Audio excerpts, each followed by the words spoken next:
Boa noite, irmãos. Eu quero trazer para vocês, nessa noite, uma visão panorâmica de uma carta que a gente vai estudar ao longo do ano que vem. Vocês já devem ter visto, né, que alguns irmãos já têm dado alguma introdução a respeito de alguns livros, né? Tio Davi, semana passada, começou falando sobre a carta aos Hebreus. O Ricardo já está falando sobre o Evangelho de João, já está seguindo aí na luta para terminar até o último capítulo. Mas a gente tem se programado aí. E nas pregações em que eu estiver trazendo aqui com os irmãos, eu escolhi da gente estudar a carta aos Efésios. É uma das cartas mais conhecidas da Bíblia, com vários versículos que a gente costuma ter de cor, né? Que falam inclusive sobre a nossa salvação. É uma carta preciosa. Alguns estudiosos dizem que se a gente tivesse que, sei lá, por algum motivo, escolher só um livro da Bíblia para poder se apegar e usar ele para o ensino da igreja e para a preservação da nossa fé, alguns escolheriam a carta aos Efésios, tamanha a integridade da mensagem da salvação que está incluída nesses 6 capítulos tão curtinhos, mas que são tão importantes para a nossa fé. Então, essa é uma carta que eu já queria deixar um desafio para vocês, irmãos. Até a próxima vez em que a gente for estudar ela, que vai ser no mês que vem, eu gostaria de lançar esse desafio para que os irmãos lessem a carta, ao menos uma vez. Mas lessem ela inteira. Não como a gente lê versículos isolados, mas como se lê uma carta. Quando a gente pega uma carta de alguém, ou melhor, carta, ninguém mais manda carta hoje em dia, né? Mas quando a gente manda uma mensagem de WhatsApp, aquele textão, sabe, que alguém manda, mas você precisa ler, que às vezes é o seu chefe que está mandando alguma instrução, ou sua namorada, sua esposa, que está dando aquele sermão e você precisa ler tudo, né? Agora, pensem dessa forma. O apóstolo Paulo escreve uma carta para uma igreja e ele deseja que todos os crentes, não só daquela igreja, mas inclusive nós, saibamos exatamente aquilo que está sendo dito. Então, desafio lançado aí para os irmãos. Se vocês quiserem fazer com os outros livros também, Hebreus, João, mas como ninguém lançou o desafio, eu estou lançando. Façam isso com Efésios, eu vou cobrar depois, tá bom? Em janeiro, leiam esses 6 capítulos da carta, é muito curtinho, mas é importante vocês terem uma noção geral daquilo que está acontecendo. Eu acredito que, especialmente depois dessa visão panorâmica, vocês vão ter condições de entender melhor o escopo da carta como um todo, e isso vai ajudar o nosso aproveitamento durante os estudos ao longo do ano, ok?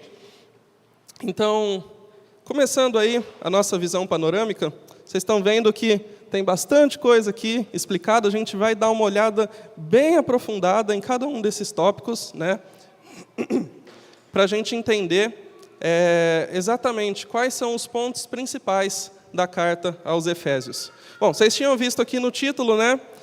Quem escreveu essa carta? No próprio título já diz que foi a carta de Paulo aos Efésios. E eu coloquei o subtítulo dessa carta como a celebração do Evangelho na vida da igreja. Isso também permite a gente pensar o assunto principal dessa carta. Paulo está explicando para alguns irmãos uma coisa que ainda não tinha sido revelada, aquilo que Paulo descreve como um mistério, uma verdade que Deus tinha escolhido um momento certo para revelar. E agora Paulo, escrevendo para essa igreja, ele revela essa verdade. Qual é essa verdade? A gente vai ver já já. Então, não percam aí os próximos tópicos da nossa meditação de hoje, ok? Então, seguindo, para a gente entender, primeiramente, se existe uma carta escrita para uma igreja aos Efésios, é porque existe uma igreja em Éfeso, né? A cidade onde moram os Efésios. E a gente precisa entender como a igreja chegou até essa cidade. Muitos lugares tiveram um início, né? Aqui em Ribeirão Preto, em Ribeirão não, mas no Brasil, como começou o evangelho no Brasil? Quando eram só os índios, quando eram as populações nativas aqui do Brasil, a gente imagina que não existia o evangelho, mas houve pessoas que vieram de outro país e trouxeram o evangelho para cá. E aí o evangelho foi chegando em Ribeirão, né?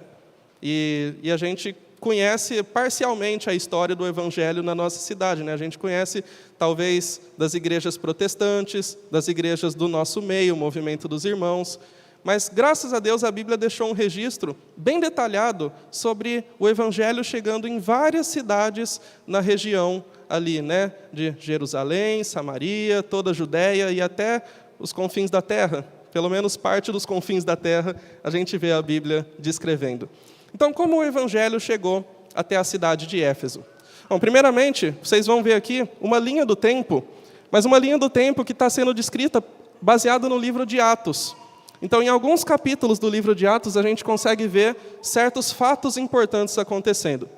Primeiro, dos capítulos 15 ao 18, o livro de Atos, né, Lucas, ele registra a segunda viagem missionária de Paulo, com uma breve passagem na cidade de Éfeso. Tem um versículo que cita essa passagem e não diz nada mais sobre isso. Bom, aí, no capítulo 18, quando termina a segunda viagem missionária, vai começar a terceira. E o versículo 22 fala de uma terceira viagem, então, começando. Qual era o costume de Paulo quando ele fazia suas viagens missionárias? Ele ia passando por um itinerário ali, né? um roteiro de viagem baseado nas cidades onde ele queria passar, onde Deus ia direcionando eles também. Terminando uma viagem missionária, algumas igrejas tinham sido plantadas. Houve conversões, houve pessoas ali espiritualmente sadias que puderam receber a palavra de Deus, mas ainda não era uma igreja formada, ainda não tinha uma liderança madura, ainda não tinham pessoas que poderiam tocar o trabalho sozinhos. Então, o que Paulo fazia? Se eu não me engano, foi isso. Hoje cedo o Jô falou da dificuldade que eram as viagens lá no Oriente Antigo, né? Não era tão fácil igual hoje, que você quer ir para Franca. Bruno, quanto tempo até Franca de carro? 50 minutinhos você está lá. Você quer ir para São Paulo? Você vai demorar aí umas 4 horas, e se o cara tiver um pé pesado, chega antes ainda. Então, hoje em dia é fácil a gente fazer um bate e volta nas cidades. Paulo não, ele tinha que aproveitar esses eventos que duravam anos para poder visitar várias cidades ao mesmo tempo, em seguida, né? Então, depois de uma primeira passagem breve em Éfeso, na terceira viagem missionária, Paulo vai revisitar algumas cidades que tinham sido visitadas, para ver, e aí? E o irmão que se converteu lá, como que ele está? Tem um aqui que parece que ele tem um perfil de um presbítero, hein? Vocês poderiam reconhecer ele como um presbítero na sua liderança. Tem esse aqui que está passando por uma dificuldade na família, com a esposa. Você não pode dar uma ajudinha aí, Paulo? Aí Paulo ia lá, conversava com eles. Enfim, Paulo estava lá dando uma ajuda. A gente poderia dizer no âmbito profissional aí, uma consultoria nas igrejas. Mas, de certa forma, Paulo estava fazendo o seu papel de apóstolo. Então, na terceira viagem missionária, Paulo vai passar por Éfeso. E o capítulo 19, em especial, vai citar essa passagem que foi muito mais longa do que a primeira. Ele passou ali mais ou menos 2 anos na cidade de Éfeso, pregando ali nas sinagogas, que eram o lugar onde os judeus costumavam se reunir, fazer os seus cultos ali. E Paulo ia lá, nesses lugares, pregava o Evangelho de Cristo. E, irmãos, muitas pessoas se converteram, muitas. Inclusive, depois, mais uma tarefinha aí, quando vocês lerem a carta aos Efésios inteira, leiam também o capítulo 19 de Atos. Vocês vão achar muito interessante o relato do surgimento dessa igreja. Irmãos, muitas pessoas se converteram. E a Bíblia diz que, inclusive, pessoas que eram adeptas do paganismo, que tinham livros caros de paganismo, eles fizeram o quê? Eles pegaram esses livros em público, queimaram esses livros. Não era só pelo paganismo, era a economia que estava indo embora, mas eles não ligaram para isso, porque agora eles tinham um novo compromisso com o Senhor. E eles também confessavam publicamente os seus pecados. Eles não estavam escondendo o seu mal, aquilo que Jesus precisou morrer para perdoar na vida deles. Eles estavam confessando publicamente seus pecados e queimando seus livros de idolatria, de magia negra e tudo isso que existia lá em Éfeso. Ok? Mas o problema é que isso incomodou algumas pessoas. E existiam pessoas que, inclusive, lucravam com o paganismo nessa cidade. E essas pessoas começaram a agitar alguns dali da cidade, alguns habitantes, e eles começaram a pegar vários cristãos que eles viam no caminho e jogaram em um anfiteatro, um lugar muito grande, irmãos. Alguns estudiosos dizem que cabia ali mais ou menos 20 mil pessoas. E imagina 20 mil pessoas fazendo uma pressão, como se fosse um estádio de futebol, uma torcida gritando bem alto, alguma coisa do tipo, grande é a Diana dos Efésios. A gente vai entrar em detalhes sobre essa Diana, entender quem é ela, mas eles estavam fazendo uma pressão do paganismo versus o cristianismo. Sabe o que Paulo fez? Deu no pé? Saiu correndo? Pensou, não, 20 mil pessoas reunidas num lugar, é lá mesmo que eu vou pregar o evangelho. E ele estava disposto a ir para lá. Graças a Deus, houve alguns irmãos que evitaram que ele fosse até lá e conseguiram convencer ele a não ir no meio desse tumulto, porque isso poderia até mesmo ameaçar a integridade física de Paulo, né? Talvez não teria mais Paulo para terminar a terceira viagem missionária. Mas depois de tudo isso, com essas conversões, o tumulto terminou quando essas pessoas se sentiram ameaçadas pelo que o Império Romano poderia fazer caso eles descobrissem que estava tendo um tumulto ali no anfiteatro, né? E o Império não gostava de badernas provocadas pelas pessoas, pelos habitantes das cidades onde eles dominavam, porque isso poderia ser até algum tipo de revolta política, né? Muito bem. Assim nasceu a igreja em Éfeso. Uma igreja com pessoas determinadas, com pessoas que tinham um compromisso real com o Senhor e estavam mostrando isso para quem quisesse ver. E no capítulo 28, o último capítulo de Atos, ele narra o apóstolo Paulo sendo preso pelo Império Romano, porque ele pregava o Evangelho. E isso não incomodava só os efésios, mas as autoridades como um todo, né? E nesse momento em que ele foi preso, é que muitos estudiosos acreditam que Paulo escreve algumas cartas, as cartas chamadas cartas da prisão. Entre elas, a gente pode destacar a carta aos Efésios, Filipenses, Colossenses e a Filemon. Então, essas são as cartas que Paulo escreve durante esse período, em Atos capítulo 28, quando ele está preso. Interessante, né? Provavelmente, quando a gente passa por uma situação difícil e é obrigado a ficar num lugar que a gente não gostaria de estar, a última coisa que a gente pensaria é pregar o Evangelho ou ajudar os irmãos com o ensino da palavra, né? Mas Paulo estava lá, aproveitando cada oportunidade para cuidar dessas igrejas que ele tinha ajudado a plantar. Muito bem, então a gente viu como a igreja chegou até Éfeso, né? Mas vamos entender um pouco sobre a cidade de Éfeso. Essa era uma cidade muito especial, irmãos. Não foi à toa que Paulo, acho que saiu ali a projeção. Ricardo, tenta encerrar o Whole Lyrics aí, por favor. Problemas técnicos, né? E quando o carinha do Data Show está no púlpito pregando, aí fica mais difícil ainda. Só um minutinho, irmãos, desculpa.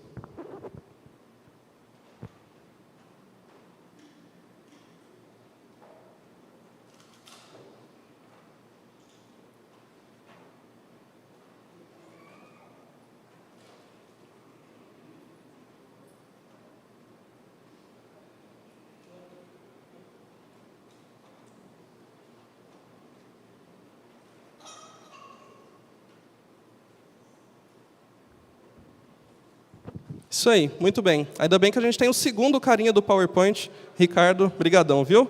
Salvou minha pele aí. Então, pensando agora no aspecto aí geográfico de Éfeso, essa era uma cidade muito importante. Se vocês olharem aqui, irmãos, nessa região, tudo isso aqui que está verde é o Império Romano, certo? Então, boa parte da Europa, da Ásia e até do norte da África era dominado pelo Império Romano. A cidade de Éfeso estava bem nesse pontinho aqui. Vocês estão vendo que é uma cidade que está bem perto do mar. E isso era uma coisa que tornava a cidade de Éfeso muito especial, porque era um ponto de navegação, né? Inclusive, tinham vários portos marítimos, onde os navios iam lá, levavam suas mercadorias, né? Tinha embarque e desembarque de mercadorias. Vocês podem imaginar, por exemplo, como que é o Porto de Santos. Não sei se alguém já ouviu sobre o Porto de Santos, já foi para lá, já trabalhou lá, ou conheceu alguém que se envolveu com esse porto, né? Então, era uma cidade que acabou ficando próspera por isso.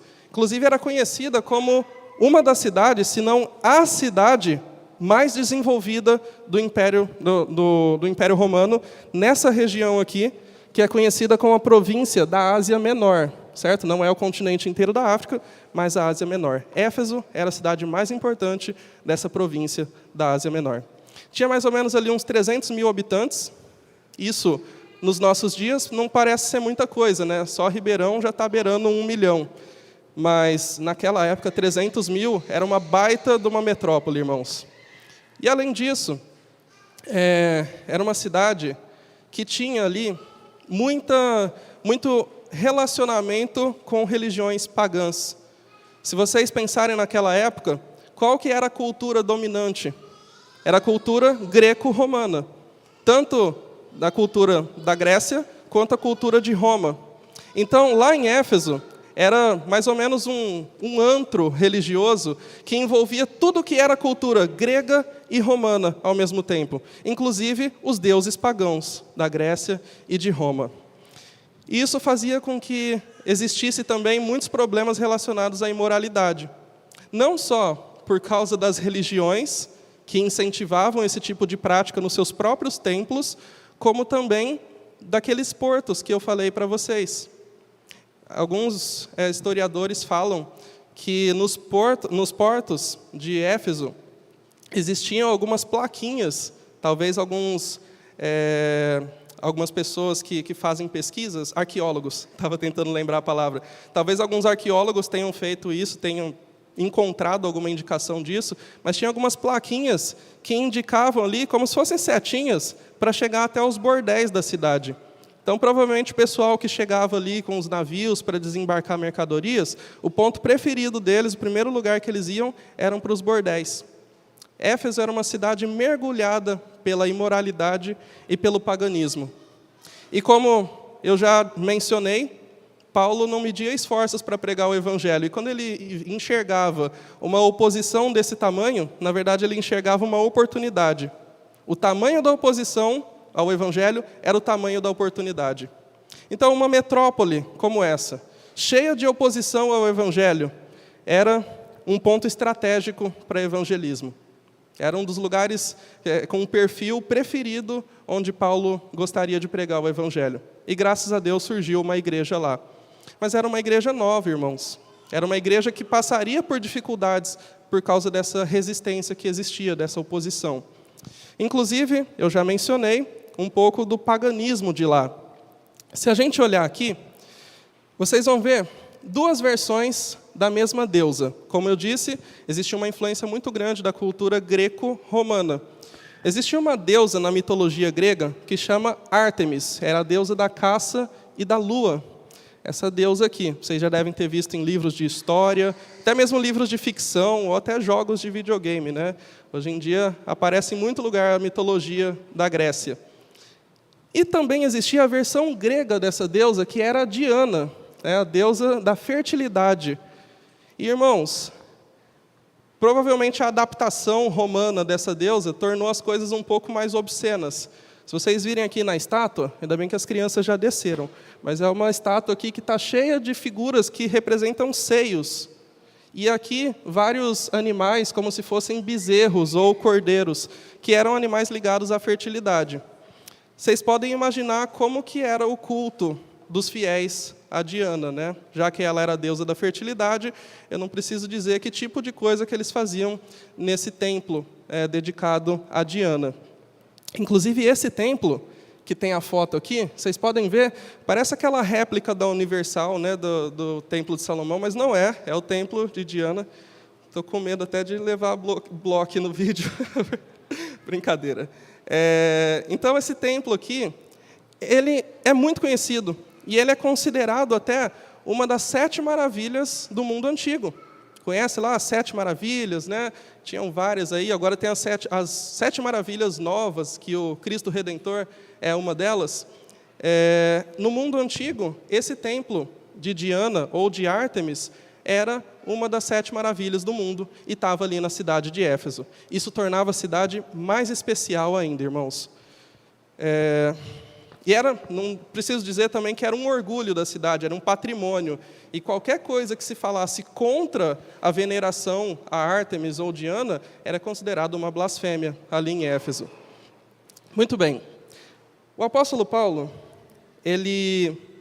quando escreve essa carta, ele escreve de uma forma muito bem simplificada. A sua linha de raciocínio é muito clara. Talvez um dos livros da Bíblia que tem a sua linha de raciocínio mais clara em toda a Bíblia é a carta aos Efésios.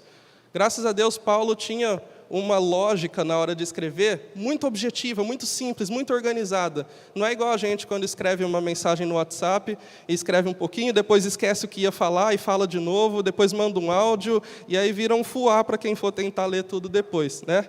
O apóstolo Paulo, se tivesse o WhatsApp hoje em dia, dá para imaginar, né? Ia seguir até a regra da ABNT na hora de escrever ali. Mas ele escreve essa carta com uma linha de raciocínio muito clara, muito objetiva também, fácil de identificar. E a gente então pode identificar essas duas divisões principais como, dos capítulos 1 ao 3, a história do Evangelho, e dos capítulos 4 ao 6, o Evangelho na nossa história. Basicamente, os 3 primeiros capítulos, a parte teórica, e os 3 últimos capítulos, a parte prática. Irmãos, não poderia ser mais fácil para quem vai estudar essa carta, né? Então, Paulo ele escreve, seguindo essa linha de raciocínio, e a gente pensa, né, que quando ele aborda essa linha de raciocínio, ele está mostrando, em primeiro lugar, essa história do Evangelho, aqui na primeira parte, que Deus ele tem um plano definido, desde antes da criação do mundo. E ele vai transformar o mundo por meio da igreja, que é parte desse plano. Vejam só, o que Paulo está dizendo aqui é que, na verdade, é um plano que vai unir o passado e o futuro, porque existe um ponto alto da história que une o passado e o futuro. Existe um ponto alto que une a terra e o céu. Existe um ponto alto que une judeus e gentios. E sabe qual é esse ponto alto, irmãos? Jesus Cristo. É nele que todas as coisas se convergem. Ele é o ponto alto de toda a história que une o passado e o futuro, terra e céu, judeus, gentios. E é isso que Paulo vai falar de uma forma tão poética e tão aprofundada nos primeiros capítulos, os 3 primeiros capítulos da carta aos Efésios. E mais, esse plano de Deus, esse plano eterno, ele reúne todas as raças. Né? Se ele une judeus e gentios, aqueles que eram povo da aliança e aqueles que não eram povo da aliança, isso é a novidade do plano de Deus. Porque o Velho Testamento já falava muitas vezes de que Deus salvaria os que não eram judeus, que de alguma forma Deus tinha um plano para aqueles que eram gentios.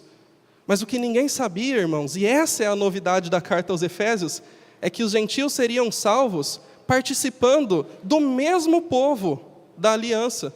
Os dois se tornariam um só povo, que é a Igreja de Cristo. Essa é a grande novidade que mostra Cristo como ponto alto do plano eterno de Deus. E aí, terminando a primeira parte, nossa, muito bonito, Paulo. Nossa, me senti super inspirado por essa mensagem de que o Evangelho de Cristo é o ponto alto de toda a história do plano de Deus. E o que eu faço com isso? E aí é por isso que, entre os 3 primeiros capítulos e os 3 últimos capítulos, existe uma palavrinha conectando essas duas partes.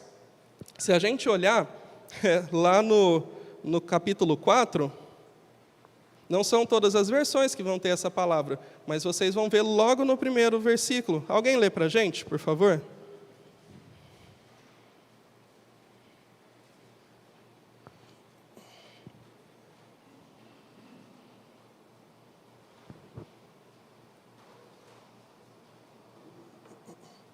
Verso 1. Se alguém puder ler bem forte.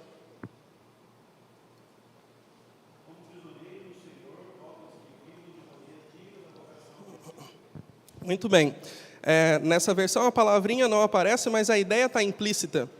Depois de falar toda a parte teórica sobre o Evangelho de Cristo e como isso impactou toda a história, né? E vai impactar ainda no futuro, com todas as coisas convergindo em Cristo para a glória dele. Aí ele volta, põe os pés no chão e diz: irmãos, eu rogo a vocês que vocês vivam de maneira digna da vocação que vocês receberam. Essa vocação que mudou a história, um chamado de Deus que vocês fizeram parte, agora eu estou rogando a vocês que vocês vivam de acordo com isso. Por isso que a conexão entre uma parte e a outra pela palavra portanto, né? E seguindo a história, então, para essa segunda parte, Paulo vai explorar como essa história do Evangelho deve afetar cada parte da nossa vida. Talvez a gente pense, né, que o Evangelho se refere às coisas da nossa vida religiosa, e não à nossa vida pessoal, nossa vida profissional, nossa vida matrimonial, familiar. Não, irmãos. O Evangelho envolve cada pedacinho da nossa vida. E é por isso que Paulo vai explorar com detalhes esses aspectos da nossa vida, né? Na vida particular, na comunidade cristã, na família, na vida profissional. Inclusive, no último capítulo, vai ter um alerta aos irmãos sobre como se proteger das ações do inimigo. Muito bem. Agora a gente vai aprofundar um pouquinho mais nessa visão panorâmica e entender de que forma Paulo vai dar a teoria e a prática do Evangelho, a história do Evangelho e o Evangelho na nossa história. Primeira parte, então, no capítulo 1, dos versos 13... Perdão, acho que eu digitei errado. Do verso 3 ao 14. Do verso 3 ao 14, Paulo começa escrevendo um poema. Ele tem uma forma muito rebuscada de escrever, e ele começa logo com um poema para os irmãos. E esse poema não era só um poeminha bonito para os irmãos se sentirem tocados ali, né, pela eloquência de Paulo, mas era um poema de louvor pelas bênçãos de Deus. E é aí que ele começa a contar a história do Evangelho. Quando ele fala dessas bênçãos de Deus, alguém lê para a gente o verso 3 do capítulo 1,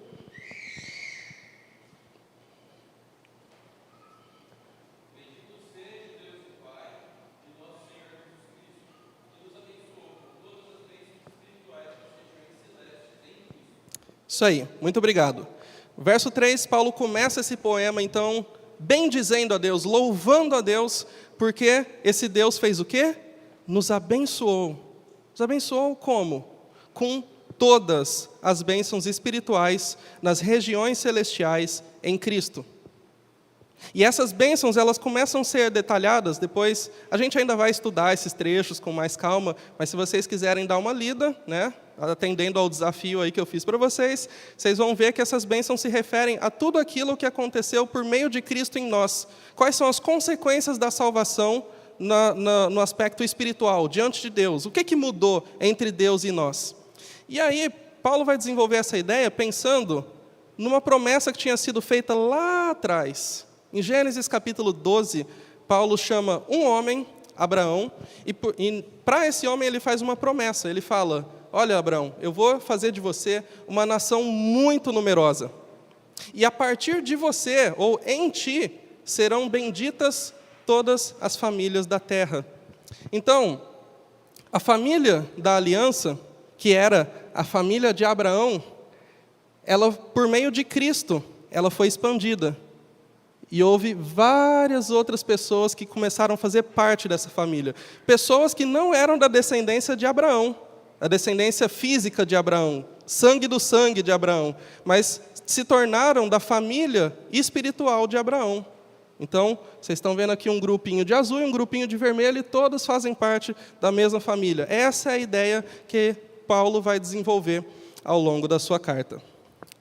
E, inclusive, Paulo vai usar uma linguagem, usando 2 pronomes aqui, né, ao longo desse texto. Ele vai falar de nós, se referindo a judeus. Paulo era um judeu, mas ele também fala de eles, ou vocês, no caso, os gentios. Nós e vocês. Nós e vocês. E Paulo está relacionando esses 2 grupos de judeus e gentios como parte da mesma família espiritual de Abraão. ele termina o capítulo 1, né, dos versos 15 ao 23, fazendo uma oração. E a oração de Paulo é qual? Que mais do que conhecer esse plano de unir todos na mesma família, que eles possam fazer o quê, irmãos? Experimentar o poder de Deus. O mesmo poder que ressuscitou Jesus Cristo dentre os mortos e foi capaz de unir esses dois povos. Paulo queria que os irmãos experimentassem pessoalmente desse poder na vida deles. Depois, esse primeiro poema, que foi recitado aí por Paulo no começo, ele vai detalhar os dois assuntos principais. Quais são os dois assuntos? A graça de Deus e uma nova família que é composta por todos os povos. Então, no capítulo 2, ele começa falando da graça de Deus. Ele começa mostrando que, antes de Cristo, todos estavam em qual condição? Mortos. Eles estavam vivos, sim, fisicamente, mas espiritualmente falando, eles estavam mortos. E são apontados aqui algumas características da vida deles na sua morte espiritual. Por exemplo, eles estavam mortos em pecado, o que deixava em evidência a morte deles. Por exemplo, o que deixa em evidência uma pessoa morta fisicamente? A pessoa não tem sinais vitais, não tem respiração, não tem batimento cardíaco, começa a cheirar mal com o tempo, a pessoa não vai responder a nenhum estímulo, né? E uma pessoa morta espiritualmente? Ela também vai ter alguns sinais. E os pecados são as evidências espirituais da morte espiritual. Os pecados que os efésios cometiam, sejam eles judeus ou gentios, deixavam em evidência a morte espiritual, antes de Cristo. O que mais? Eles não tinham propósito. A vida deles poderia ser para várias coisas, mas não existia um propósito definido para a vida deles. Muita gente tem essa crise existencial, né? Qual que é o meu objetivo de vida? Qual a minha missão nesse mundo? E aí cada um busca uma filosofia para poder se satisfazer respondendo essa pergunta. Aqueles que não têm Cristo não têm como responder essa pergunta de uma forma completamente satisfatória. Em algum momento vai ter uma lacuna nesse propósito de vida, nessa missão, nesse mundo, que vai deixar a pessoa sem propósito, vai deixar a pessoa numa nova crise existencial. E, além disso, essas pessoas estavam dominadas pelas forças do mal, seguiam os princípios do maligno, de Satanás. Então, o mundo ele já segue esses princípios, e essas pessoas que nascem e não têm Cristo na sua vida, elas vão seguir esse mesmo padrão. Tudo aquilo que se vê na cultura de ruim é o que existe no coração das pessoas, de ruim também. Mas aí vem Cristo. Então, depois de Cristo, aqueles que estavam mortos em pecado, eles vão ser vivos em Cristo. Aqueles que estavam sem propósito, eles ganham um novo propósito, né? Pela graça sois salvos mediante a fé, e isso não vem de vós, é dom de Deus, não de obras, para que não se gloriem. E aí o texto de Efésios 2:9 continua dizendo que nós somos feitura dele, criação em Cristo Jesus, criados nele para a prática de boas obras. Esse é o nosso novo propósito.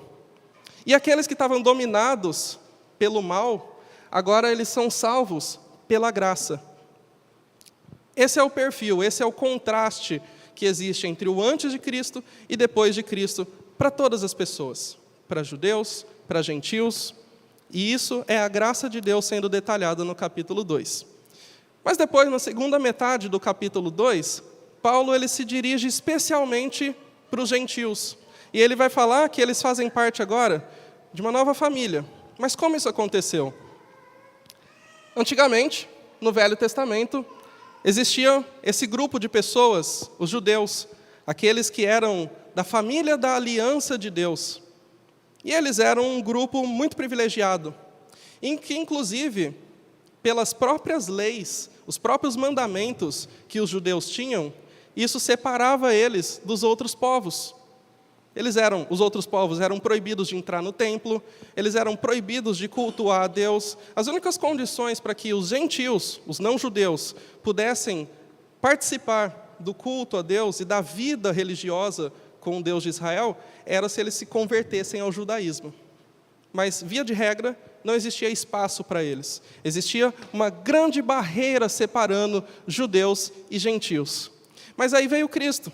E Cristo derrubou essa barreira. É isso que a segunda metade do capítulo 2 diz.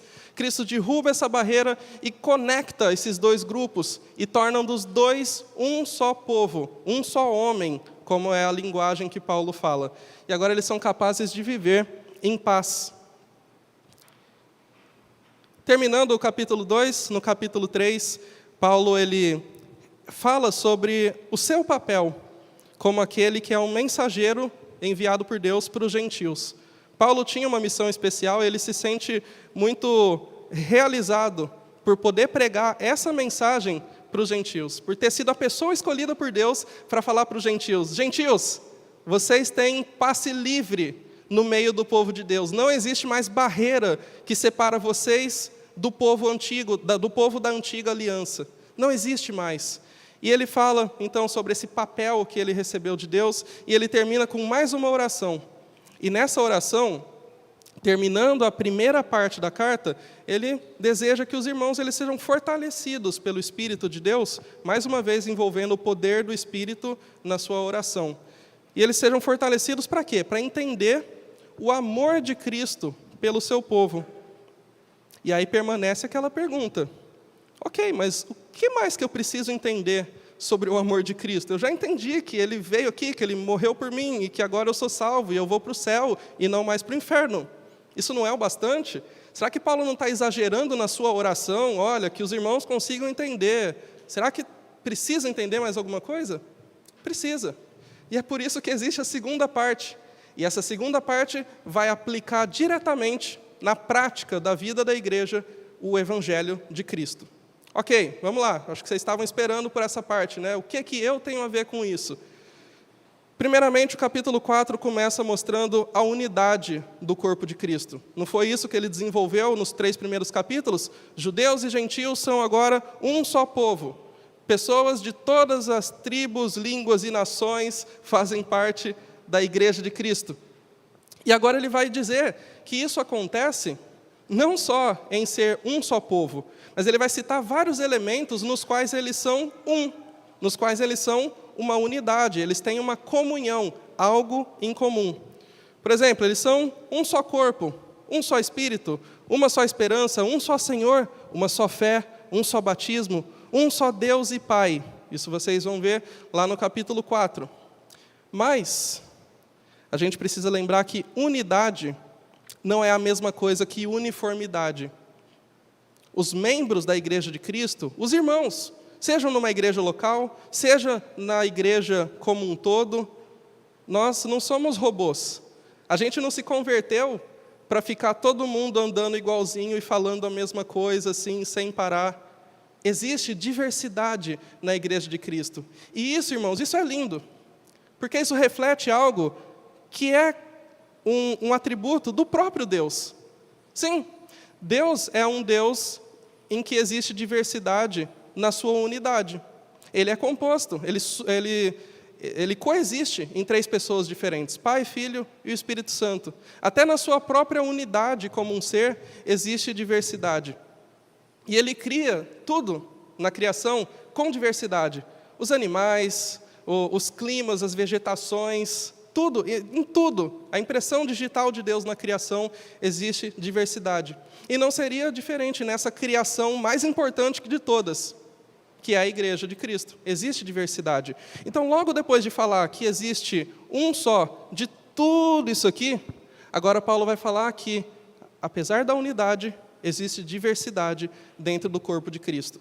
E Cristo estabeleceu algumas pessoas para receber dons, capacidades para um objetivo específico que a gente vai ver já já. Mas quais são esses dons que Paulo cita? Ele vai falar de pessoas que foram escolhidas para serem apóstolos, outros para serem profetas, outros para serem evangelistas e outros para serem pastores e mestres. Muitas coisas diferentes. Para cada irmão que você olha, você vai ver habilidades diferentes. Irmãos, se vocês olharem dentro aqui da igreja, vocês vão ver essa diversidade também. Nem todos fazem a mesma coisa. E isso não diminui em nada aqueles que fazem coisas diferentes daqueles que aparecem nos holofotes. Na verdade, muitas vezes, é perigoso quando o trabalho de um irmão aparece nos holofotes. E se a gente olha para cada irmão, a gente vai ver habilidades diferentes que são igualmente importantes dentro da igreja. Cada um tem o seu papel. Paulo vai desenvolver isso na carta aos Coríntios, comparando aos membros de um corpo. Irmão, se a gente perder qualquer partezinha do nosso corpo, a gente vai lamentar talvez para o resto da vida. Porque tudo é importante em nós, no corpo que Deus criou. E não seria diferente na igreja. Deus estabelece pessoas com habilidades diferentes, com um propósito. E o propósito é edificar a igreja. Esse é o propósito principal dos dons que Jesus estabeleceu na igreja. E a igreja, ela vai ser... Paulo vai usar duas ilustrações diferentes para retratar essa edificação da igreja. A primeira, um templo. Não um templo de Jerusalém, mas um novo templo, um templo espiritual. E ele também usa a figura de um novo homem. E nessa figura em especial, é interessante pensar que o corpo inteiro é constituído por membros da igreja, mas a cabeça, ela já tem dono. O cabeça desse corpo é Jesus Cristo. E isso faz com que o corpo inteiro viva em submissão àquele que é o cabeça. Então, no capítulo 4, ele vai fazer uma diferenciação aqui, desde o versículo 17 até o capítulo 6, verso 9, quase no finalzinho da carta. E ele vai falar de comparações entre o velho e o novo homem, mas agora no aspecto prático. Ele não vai falar mais de coisas teóricas. Vocês estavam sem Cristo, vocês não tinham propósito nesse mundo, vocês eram separados do povo de Deus. Não, agora ele vai falar na prática. O que caracteriza o velho homem e o que caracteriza o novo homem. E, gente, a pedagogia de Paulo é sensacional. A forma como ele faz essa comparação é com uma coisa que eu aposto que todo mundo aqui faz todos os dias. Talvez mais de uma vez por dia, que é trocar de roupa. Eu espero, pelo menos, que todo mundo troque de roupa todo dia, né? É importante, questão de higiene até, e a gente tem o costume de tirar roupas que estão sujas, que estão velhas, que não cabem mais. Às vezes a gente, final de ano, né? Ganha uns quilinhos, ceia de Natal, ceia de Ano Novo, almoço de Ano Novo, e qualquer coisa é desculpa para a gente comer, né? E aí aquela roupa que está ficando apertadinha, a gente insiste ali, mas não cabe mais, e a gente precisa fazer o quê? Trocar. Ela não serve mais para a gente. E a vida cristã não é muito diferente disso. Aquilo que caracterizava o velho homem já não serve mais para aquele que é um novo homem. Por isso, ele vai falar de uma forma ilustrativa que os irmãos devem se despir do velho homem. Despir é tirar a roupa. Eles devem despir do velho homem e eles devem se revestir do novo homem. E quais são as características, então, para o velho e para o novo homem? Por exemplo, eles devem deixar a mentira e falar a verdade. Vocês viram aí o contraste, né? Deixar de fazer uma coisa que caracteriza o velho homem e passar a fazer uma coisa que caracteriza o novo homem. E percebam como essas duas coisas diferentes, elas impactam o corpo de Cristo. A mentira, ela provoca divisões dentro do corpo de Cristo. Provoca atritos, intrigas, discussões, e isso não preserva a unidade que é tão importante no corpo de Cristo. Então, deixar de falar a mentira e falar a verdade. Isso sim vai fazer com que a unidade permaneça, prevaleça no meio do relacionamento entre os irmãos. Deixar de sentir raiva e agir visando a paz entre os irmãos. Deixar de roubar os outros e agir com generosidade, né? Ser mão aberta. Deixar a fofoca e começar a encorajar os irmãos em vez de difamar. Deixar a vingança e adotar o perdão. Deixar a imoralidade de lado e passar a ter o seu autocontrole. E deixar a embriaguez, que causa vexame, que causa desordem no jeito de falar, de andar, de agir, e passar a se submeter ao controle do Espírito Santo. Essas são as diferenças aqui entre o velho homem e o novo homem. Inclusive, irmãos, deixa eu voltar aqui para vocês verem uma coisa. quantas coisas Paulo está relacionando aqui à unidade cristã? 1, 2, 3, 4, 5, 6, 7. E agora ele vem aqui e ele fala quantas coisas relacionadas ao velho e ao novo homem? 7 também. Isso é uma forma muito didática dele desenvolver a ideia de uma coisa completa. Ele cita 7 exemplos para mostrar que aquilo representa um todo, uma ideia geral das coisas que ele está falando. Certo? Uma curiosidade aí bem interessante quando a gente lê as cartas de Paulo. Na Bíblia como um todo, essa ideia do 7 também é bem presente. Mas de todas essas coisas que Paulo falou, essa daqui, o controle do Espírito Santo, é uma que ele vai desenvolver no resto do trecho. Por quê? O controle do Espírito Santo ele vai se manifestar através de alguns exemplos práticos na vida da igreja. Como mostrar que eu vivo sob o controle do Espírito Santo. Ele vai dar alguns exemplos aqui. Como mandamentos, viu? Cantar em comunidade. Aí você diz, nossa, mas cantar, né? Que coisa estranha. Como que isso vai mostrar que eu estou debaixo do controle do Espírito Santo? Calma, tem mais. Ele também fala para cantar sozinho.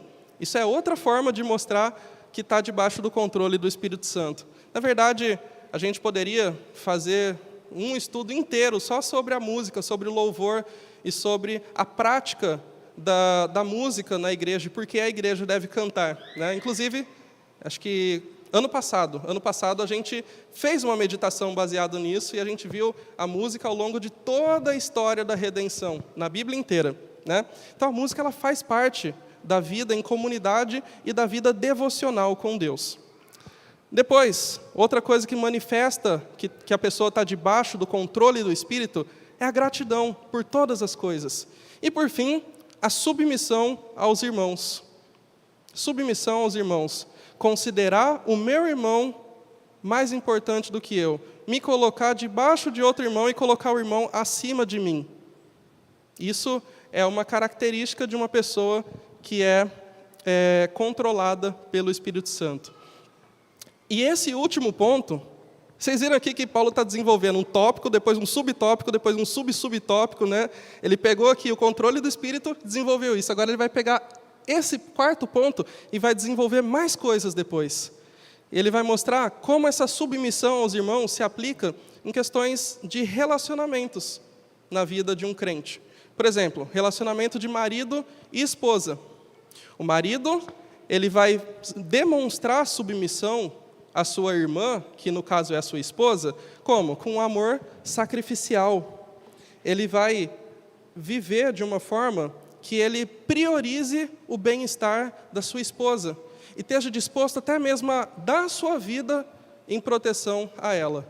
Um amor sacrificial e uma liderança servil, né? Uma liderança que pensa em servir a sua esposa. Tarefa difícil.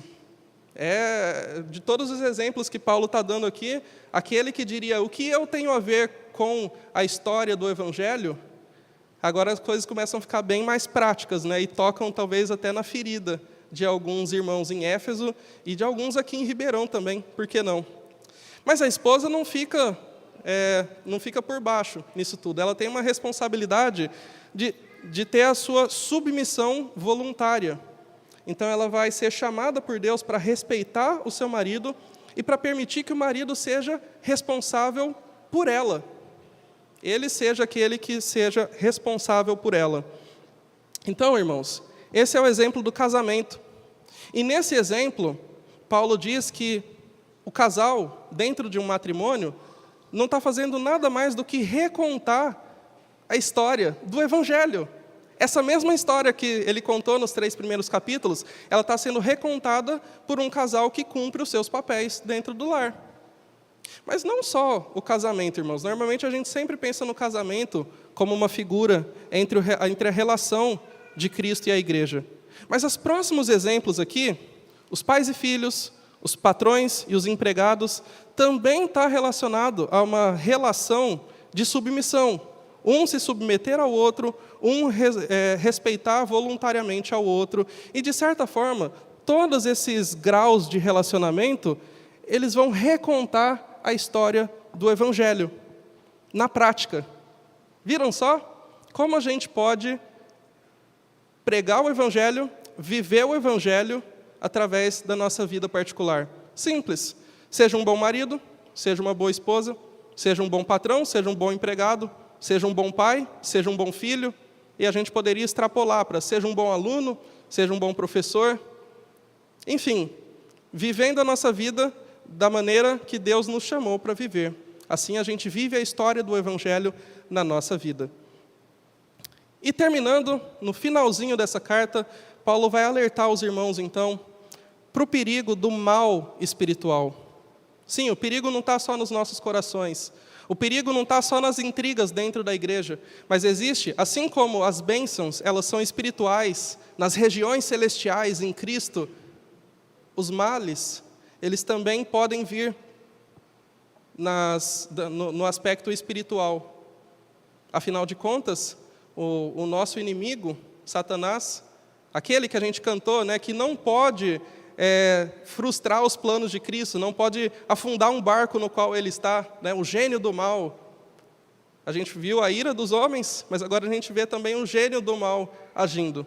E Paulo fala sobre esse gênio do mal, e ele fala, então, o que seria esse mal espiritual? Resumindo a ideia, seriam seres e forças que tentam prejudicar a unidade do povo de Deus e comprometer a nova humanidade em Cristo.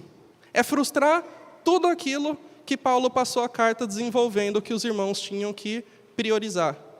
A unidade do povo de Deus e a nova humanidade, aquela humanidade que a gente vestiu, né, se revestiu da nova humanidade, agora o inimigo vem tentar comprometer isso. Bom, Paulo ele vai explicar que os irmãos eles são capacitados por Deus também. Assim como Deus nos capacitou para edificar a igreja, Deus também nos capacitou para preservar essa unidade e essa nova humanidade em Cristo. Como que Deus nos capacita? Mais uma vez, com a sua pedagogia sensacional, Paulo vai ilustrar essas capacidades que Deus nos dá através de peças de uma armadura. E aí ele vai trazer aqui a figura de um soldado com várias peças da armadura aqui. Em todas essas peças da armadura, vocês já devem ter ouvido falar muitas vezes sobre isso, é um trecho bem conhecido, mas o que talvez vocês não saibam é que Paulo pode ter se inspirado em outras passagens da Bíblia, especialmente de um livro do Velho Testamento, que é o livro de Isaías. Quando a gente estiver estudando essa parte, a gente vai ver com detalhes, tá? Mas o que eu posso adiantar para vocês é que algumas figuras que Isaías falava, se referindo ao rei messiânico que viria um dia, essas figuras Paulo está repetindo agora falando do cristão. E como seguidores de Cristo, a lição que fica no fim das contas é que como seguidores de Cristo, a gente deve se munir dos mesmos atributos que Cristo tem para enfrentar o mal. Então a gente vê aqui algumas coisas como a salvação, a justiça, a palavra de Deus, as verdades, a fé e o evangelho, cada um representado por uma peça de uma armadura. Assim como o rei messiânico estava munido das suas armaduras ali, o povo de Deus também deve estar.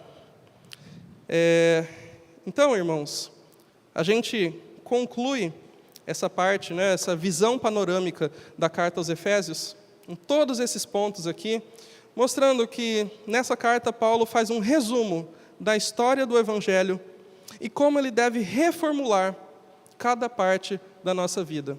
Irmãos, se você ainda pensa que o Evangelho é só uma mensagem para descrente se converter, eu espero de coração que o estudo nessa carta possa transformar a nossa vida e possa fazer com que a gente tenha um compromisso real com Deus, se dedicando em amor aos nossos irmãos, em amor ao nosso Deus, que preparou tudo isso para a gente. Espera só pelos próximos capítulos, e eu tenho certeza que vocês vão aproveitar bastante o estudo desse texto, que é a palavra de Deus, resumindo o Evangelho, a história do Evangelho e o Evangelho na nossa história. Que Deus nos abençoe, então, e já quero deixar aqui os meus desejos de Feliz Natal, Feliz Ano Novo para vocês, né, já que essa é a nossa última mensagem do ano, mas queria deixar então essa tarefinha, não se esqueçam, façam uma leitura bem cuidadosa dos 6 capítulos da carta aos Efésios, vocês vão poder aproveitar muito mais quando a gente estiver estudando ele no ano que vem, ok? Que Deus nos abençoe, então. Amém.